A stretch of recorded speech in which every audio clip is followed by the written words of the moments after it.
Today we're going to explore 5 main areas. I'm first going to share with you the nervous system's experience of relationship. I'm then going to talk about Polyvagal Theory and miscalibrated nervous system. So this is a bit of the science behind our experience. In part 3, I'm actually going to share about states of connection and the nervous system's experience using the science. So it's kind of like a build from 1 to 2 to 3. I'm going to delve briefly into traumatic relationships, and then at the end I'm going to give you some tips to hopefully increase your capacity for connection, and you can consider those your little green steps from me at the Conscious Festival today. So let's start with the nervous system's experience of relationship. We've all got a certain capacity for connection. So we have these organizing principles inside us that tell us how much is a good amount of connection, how much is too much, how much is not enough, and what type of connection is good and what kind of connection is bad. And this is all formed from our earlier experience with our mother and father, our attachment relationships. You know, there is actually no wrong way to experience connection, but for many of us, particularly here at the Conscious Festival, intimacy and increased connection is something that we really desire and want to work towards. And some would in fact say that human connection is the whole point of life.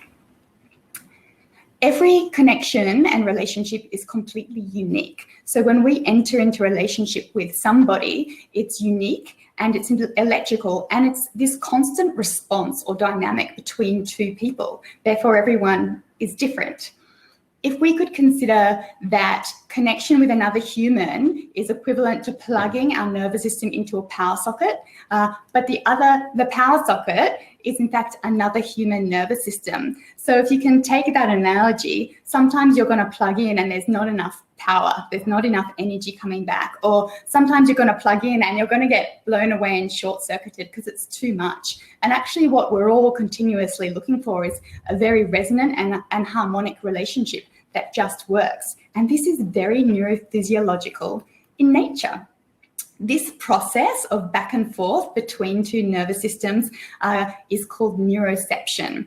So we have thousands of little neuroreceptors in our nervous system, and they're constantly picking up tiny bits of information from our experience. And these little bits of information are called qualia.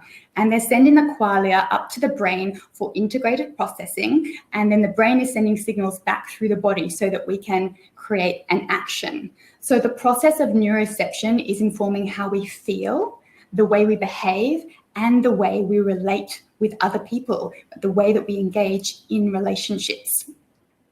The autonomic nervous system is the branch, the part of the nervous system that is responsible for responding to our levels of social engagement or connection relationship. And in terms of being in a relationship, the fundamental question that the autonomic nervous system is always asking is, am I experiencing safety or danger in relation to you? And then it's asking, do I need to activate? Do I need to use more energy in order to engage with you? Or do I need to relax and calm down a little bit to engage with you? Really, it's wanting to know, can I harmonize my experience in relation to you? And can I maintain a sense of my own safety in relation to you? And when the answer is yes, that makes for a very beautiful, calm, connected relationship. But sometimes the answer is no. And when the answer is no, we're engaging in relationship from a place of threat. And that can cause a lot of problems. Have you ever had a relationship where you felt pretty traumatized often or always, or had a partner that was quite erratic or unreasonable? If that's the case, if you've experienced that, and most of us have, inside the nervous system is actually yelling. It's saying, I am not safe with you. I need to protect myself. You are dangerous to me. And, you know, sometimes that sense of threat is very relevant. So when we're having an argument or not getting our needs met, we are going to experience the relationship as threatening. But sometimes the threat is perceived, it's not current or real, and we're reacting to an unreal sense of danger. And this is the core of many relational dynamic issues. So a danger-fueled relationship dynamic where we're experiencing threat can be constant, it can be repetitive, it is involuntary, and it's unconscious. And this is driven by our neurophysiological experience and the relational organizing principles that transcend into our emotions and our reactive behavioral patterns. So we're going to move on to the Polyvagal Theory and miscalibrated nervous systems. And I'm a total nerd for neuroscience, so I'm really looking forward to sharing this part. Polyvagal Theory was developed by Dr. Stephen Porges, and it pertains to the autonomic nervous system's experience of danger and safety and social engagement. There are two arms or branches to the autonomic nervous system. There is the sympathetic branch and the parasympathetic branch. And the sympathetic branch activates anytime we need to engage actively. So when we're exercising or working, when we're going on a date and getting really excited, our sympathetic branch of the nervous system is activating. And the parasympathetic branch of the nervous system, its job is actually to try and equalize and harmonize our experience so that we can remain in what's called our window of tolerance. And the window of tolerance is that place from which we can cope with the world, we can manage, we feel safe, and we're not responding to a sense of danger. We're cool here. Now, what happens is sometimes we can't stay in our window of tolerance. Sometimes the autonomic nervous system cannot harmonize. And when that happens, we actually go outside of our window of tolerance, beyond our capacity, and we enter what's known as survival physiology. There are two main survival responses. So when we're experiencing threat, we can often go to what's known as a fight or flight response. And I'm sure many of you have heard that term. This is a high-tone sympathetic activation. And when we enter fight or flight, we really get the feeling to fight or flight or conquer and win or actually leave. The other kind of danger response is known as a freeze or a shutdown, and that is a high-tone parasympathetic activation. We would enter a freeze or a shutdown when our nervous system senses that it's not safe to fight or flight. So we sense we're not going to win the fight, or there's no escape, there's no time to get away. So what happens is we enter this freeze or shutdown response, and it's almost as if we're going to hide until the experience of danger is over. In a healthy nervous system, once the experience of danger has passed, we return to our window of tolerance and that sense that all is well in the world. So after a fight or something like that, when it's over, you can connect back in for a cuddle, or you can resume intimacy and play within a relationship. But sometimes that doesn't happen. Sometimes we have what's called a miscalibrated nervous system. And although the sense of danger has passed, we're actually still experiencing a sense of danger inside us.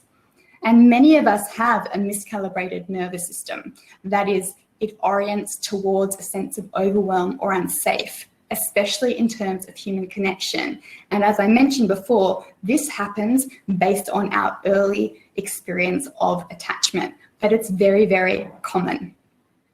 There are a few different types of miscalibrations, and for today's talk, I've separated into 3 different ones just to give a really simple, accessible take. And you might start to know, oh, that sounds like me, or that sounds like my partner or my ex. So see what comes up. The first type of miscalibration is a sympathetic driven baseline. So this orientation is, approaching fight or flight. With this kind of miscalibration, there's a limited capacity for a relationship that activates further sympathetic activation. That is, a relationship that triggers increased emotional charge. And when there's a feeling of too much charge for a connection, this person will move towards increasing states of aggression. What's pretty interesting is that this person is less likely to disconnect. They're more likely to stay and engage in the conflict. The organizing principle tells them This connection is harming my sense of self. It is a threat to me, and I need to fight and dominate. And if you are up on attachment theory, this is most commonly associated with an insecure, anxious attachment style. The next type of miscalibration is a parasympathetic driven baseline, so heading more towards a freeze or a shutdown response. With this kind of miscalibration, there is a limited capacity for relationship of any kind. When there's a feeling of too much charge in a connection, this person will either shut down within the connection or they will disconnect entirely from it. The organizing principles tell them this connection is too much, it's a threat to me, and actually I need to self-protect. And with this miscalibration, the most commonly associated attachment style is an insecure avoidant attachment style. The third kind of miscalibration is a co-activated or disorganized baseline. So with this, the nervous system is approaching both danger responses either at once or alternately. There's a limited capacity for unstable or changing connection or levels of charge. The nervous system is flicking between states of sympathetic and parasympathetic activation with very little capacity to settle and feel at ease with the level of relational charge with what's going on in the dynamic. When there's a feeling of too much or not enough charge in a connection, the person will really oscillate between the need to shut down and get away or to reach out and really grab for more attention. So there can be very conflicting experiences here. The organizing principle tells them this connection is unstable, I want it, but I also find that it's a threat to me, I'm very confused, and I really don't know how to respond. And this is most commonly associated with a disorganized attachment style. And disorganized attachment style was the fourth attachment style that was added later, and it's very common to have this if you've had an experience of relational trauma. So see how all of that feeds in and what little light bulbs are going off. So now I'm going to take parts 1 and 2 and bring them together, and we're going to explore states of connection and the neurophysiological experience. So you remember the Polyvagal Theory in the chart that I've had on the screen before. I'm going to show you where different states of connection, of relationship sit on this chart so that you can get a sense of what's happening inside your nervous system at any given time in a relationship. And yeah, I find this stuff super interesting. Let's talk about love. When we're feeling in love, and I'm talking about very, very pure love that you could have for a partner or a friend or a child, or even you could feel it in relationship with the planet or the collective consciousness. It's a place where we really thrive. And when we're feeling this very pure, calm, connected love, we can access empathy, care, compassion, and intimacy. And in our nervous system, we are in a place called ventral vagal or rest and digest. And this is the place where we can feel very, very safe and connected, both with ourselves and with other people. Desire. When we are feeling desire, we enter a sympathetic activation. Here we can feel lust, excitement, and creativity. And it's a very generative place. So we may experience this during a new romance or with a sexual partner, or if we're with friends that we feel pretty connected to and have similar interests, or it can often happen in a very synergistic business relationship. So when we're experiencing desire, we are feeling creative, adventurous, and expansive. Disinterest. When we're experiencing disinterest, we enter a low-tone parasympathetic activation, and we can feel lack of connection. We can experience stonewalling, like just not really wanting to respond or engage, and we can also have a low libido here. So we feel disinterested, and you might experience this when you're falling out of love or if there's just no resonance in a relationship, but you can also experience it from feeling exhausted or burnt out. And in this space, we're pretty disengaged, but we actually feel safe enough to remain in the connection. Now, these three states of connection that I've just described are classified as safe by the autonomic nervous system. So when we're experiencing them, we're within that window of tolerance and within our capacity for connection. And in a healthy relationship with two healthy humans and two healthy nervous systems, it's very normal to move between these different states with fluidity. So we're never just like this. We're always, engaging in different experience, and our nervous system is responding the whole time. When we experience connection as dangerous or threatening, our nervous system switches into survival physiology. So sometimes it really is protecting us from a very real sense of threat. So if we're having a fight, or if a boundary is being breached, or if we're experiencing abuse, the survival physiology, those danger responses, come up to protect us. But sometimes these danger responses come up due to a miscalibrated nervous system, or due to an unreal or a past sense of danger. So if we've experienced trauma before, this can inform our experience in a current relationship. So I want to explore what happens in this case with you now. Drama and explosion. When we're in a very, very drama-fueled relationship, we enter a fight or flight mode. And there's a lot of drama and explosion here. We can feel fear, anger, and aggression. And often in the case of a fight or flight experience, there's a lot of expression going on. So it's not held in. There's a lot of angry expression or fearful expression. And here we really feel threatened, and we want to fight, conquer, and win, or we want to get out ASAP. So how do we know if the fight or flight response is healthy or miscalibrated? It can be a very healthy response due to a boundary breach, an active aggression, or abuse. So in these cases, the threat is real and it's current. However, it can be a miscalibrated response due to a codependent relationship or a trauma bond. And in these cases, the threat may be perceived, or it may be old. It may be from something else that we haven't experienced. Suppression and disconnection. When we experience suppression and disconnection, we are entering a high-tone parasympathetic activation. And here we can experience terror, shame, apathy, and we can also experience anger and other emotions too. But here, when we're in this suppression or disconnected place, we often don't express how we're feeling because we're frozen. And we're really terrified and unable to express what we need to feel safe and to take action to get it.